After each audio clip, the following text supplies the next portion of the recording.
La violence conjugale peut être considérée comme une forme de maltraitance et souvent une maltraitance sévère de l'enfant. Elle s'additionne très souvent au sein d'une même famille à d'autres négligences et maltraitances ainsi qu'à d'autres facteurs de vulnérabilité, en particulier la précarité, l'isolement, une chose qu'on voit beaucoup de plus en plus actuellement, aux problèmes de santé mentale qui touchent l'un ou l'autre parent et au placement récurrent des enfants en foyer ou en famille d'accueil. L'exposition, donc là on parle surtout d'exposition parce que bien entendu les degrés de l'enfant auquel l'enfant est soumis à la violence sont au départ assez difficiles à repérer. L'enfant peut être témoin des actes de violence conjugale ou il peut être directement victime parce qu'il essaye de s'interposer. C'est un peu plus rare et bien sûr ça a des conséquences différentes, plus graves sur lui.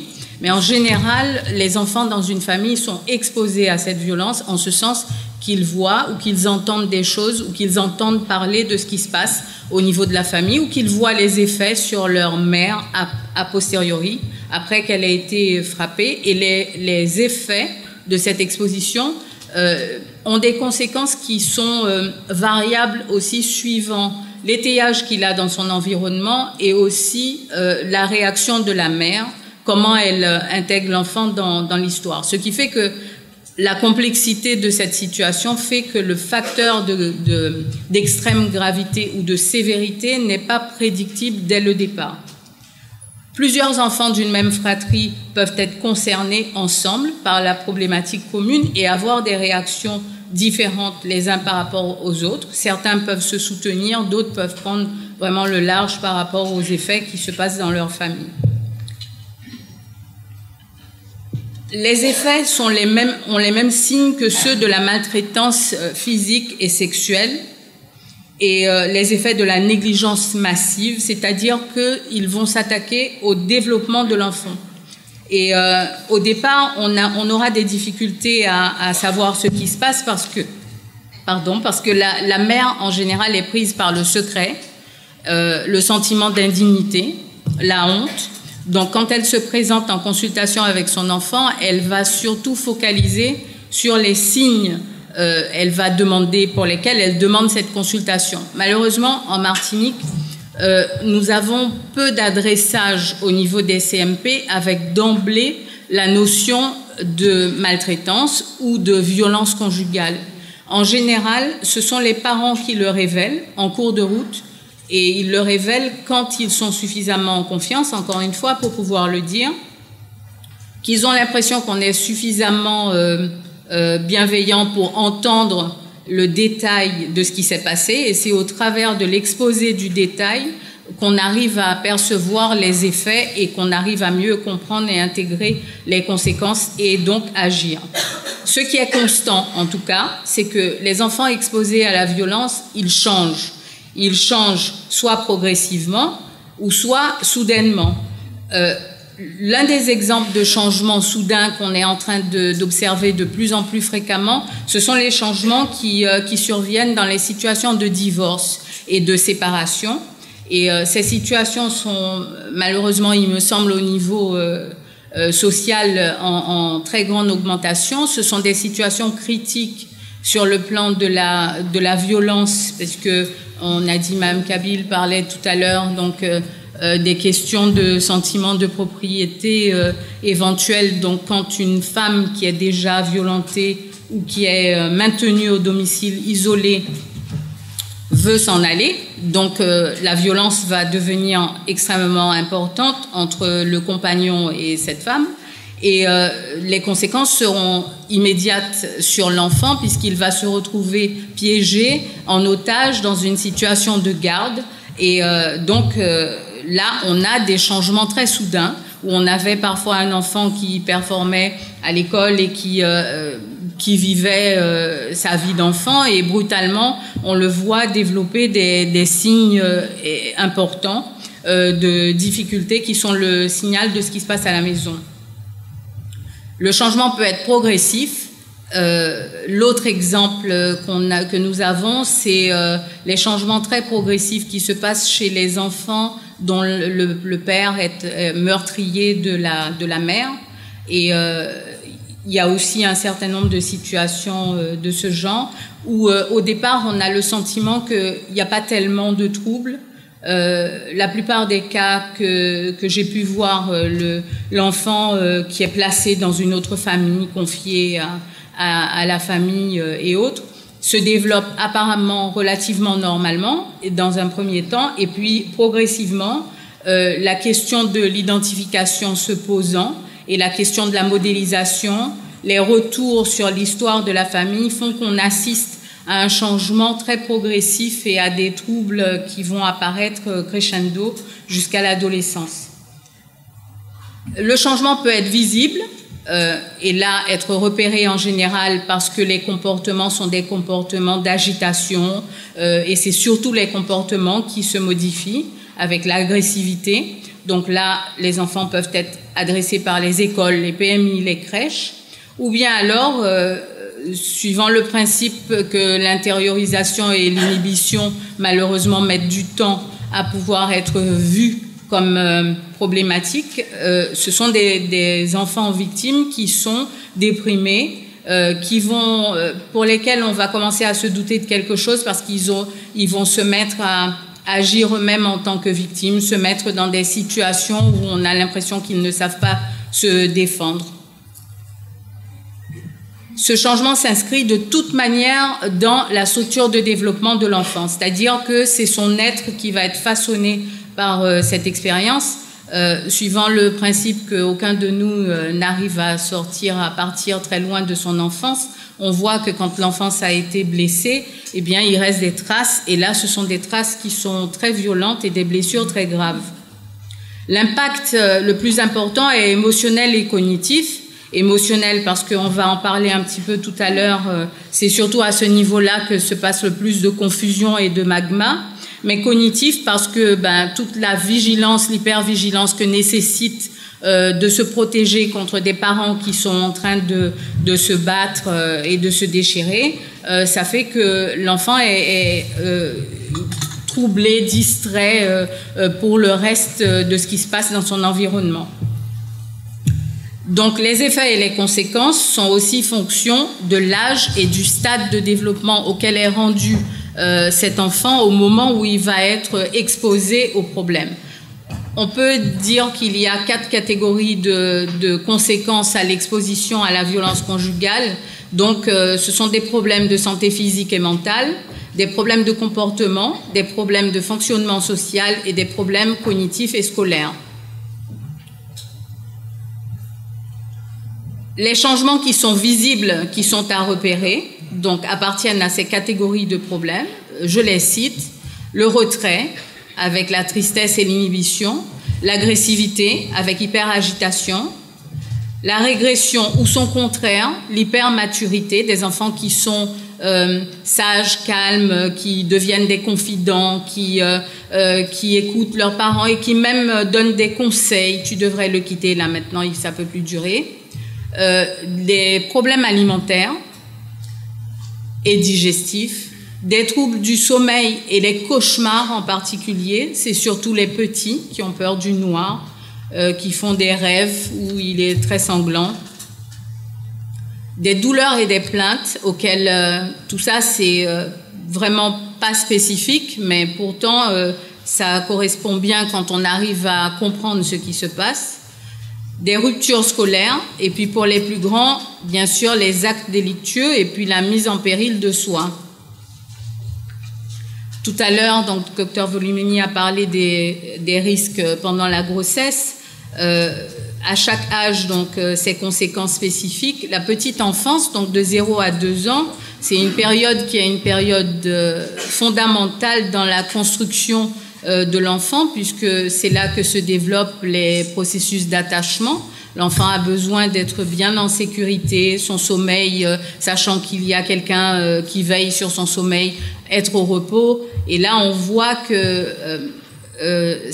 même cette étape va être perturbée, puisqu'il y a des cris pendant la nuit.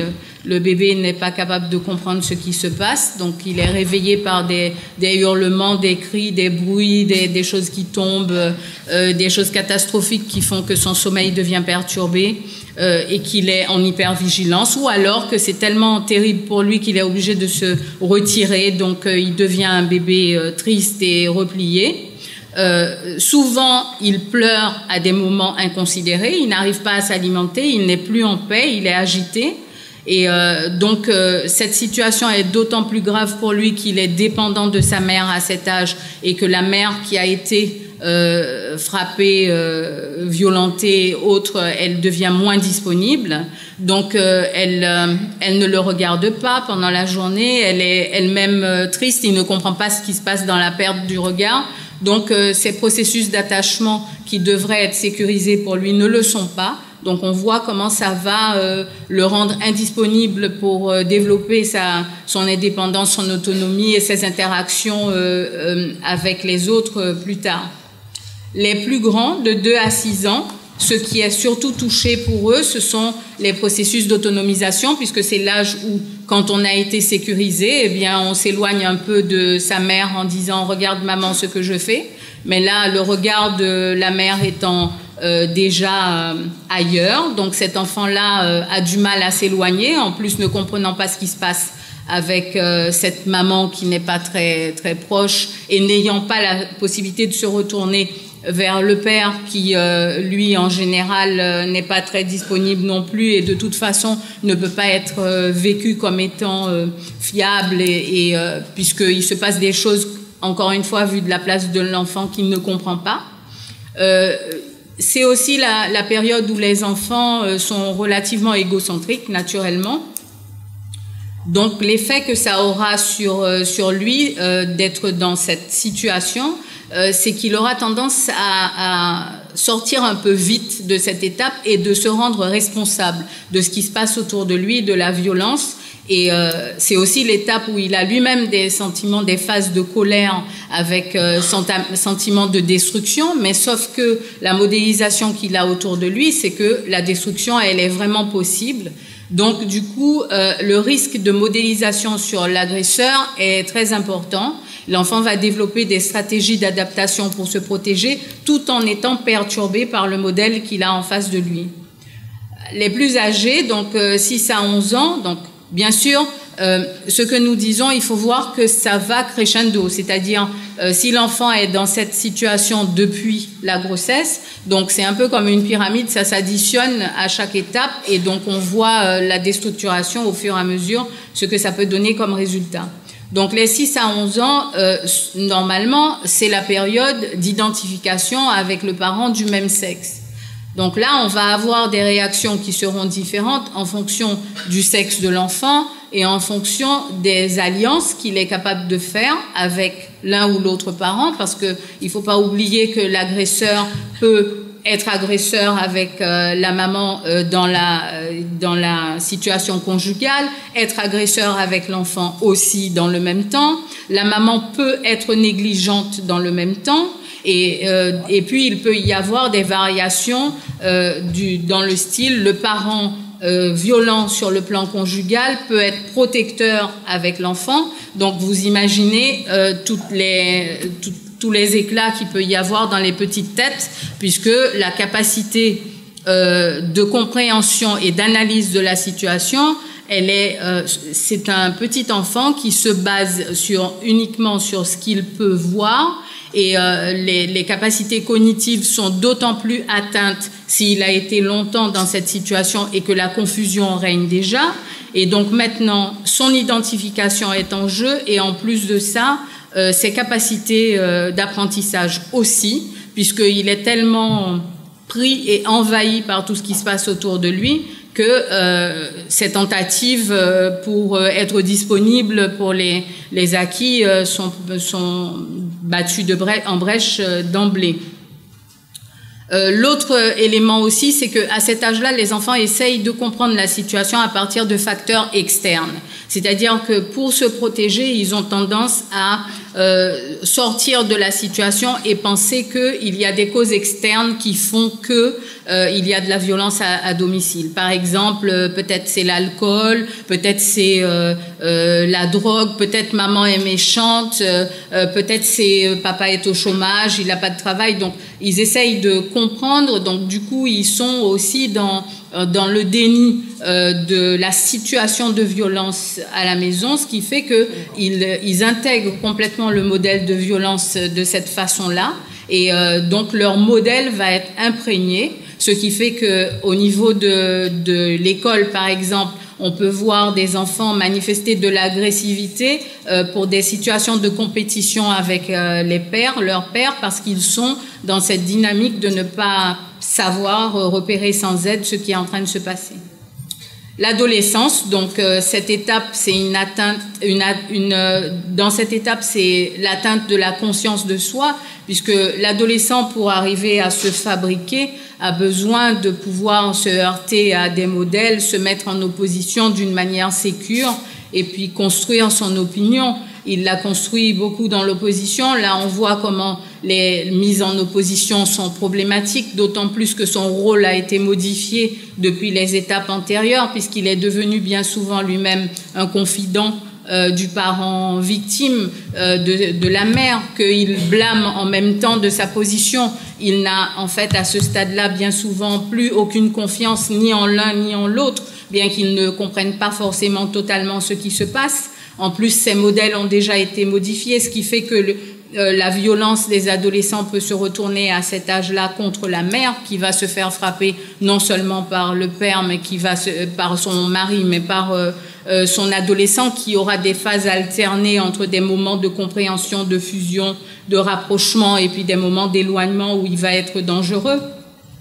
Donc là, on voit comment le positionnement est sujet à problèmes d'autant plus graves que se posent aussi les problèmes d'acceptation et de filiation.